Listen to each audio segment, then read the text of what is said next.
لیکن مجھے یہ بتاؤ کہ بیت المقدس کی دیواریں خون سے رنگین ہو گئی،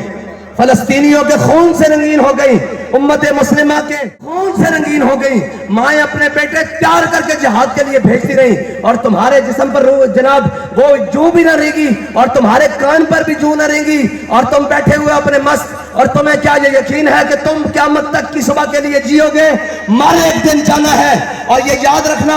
مر وہ بھی گیا، مشرف بھی مر گیا، اور جناب ضیاء بھی مر گیا، اور مر تم نے بھی جانا ہے، لیکن بابا بتا کر گیا ہے مرنا ہے تو شان سے مرو، آؤ ذرا عزت سے مرو، اور مر تو ظہیر الدین بابر بھی گیا، اور مر تو جناب اس کے مقابلے میں رانا سانگا بھی گیا، 80 رانا سانگا سامنے کھڑا تھا، اور جناب ظہیر الدین بابر کا 12,000 کا لشکر، اور ظہیر الدین بابر نے ایسے تقریر کی، اس نے کہا ابھی ہماری جنگ ہوگی، بڑے گمسان کرن پڑے گا، بڑی تلواروں سے جسم کٹیں گے، بڑا کچھ ہوگا، اس نے کہا ابھی دیکھنا ہم سارے مارے جائیں گے، ہماری لاشوں کو گد کھائیں گے، ہمیں دفنانے والا بھی کوئی نہیں ہوگا۔ اس نے جب یہ تقریر کی فوج میں مایوسی چھا گئی، اس نے کہا اچھا اب ہمیں یقین ہے کہ ہم نے مر جانا ہے تو آؤ ذرا شان سے مرے، اور جب اس نے یہ اعلان کیا کہ جب ہم نے مرنا ہی ہے، 1000 میں 80,000 کو شکست دے کے رکھا۔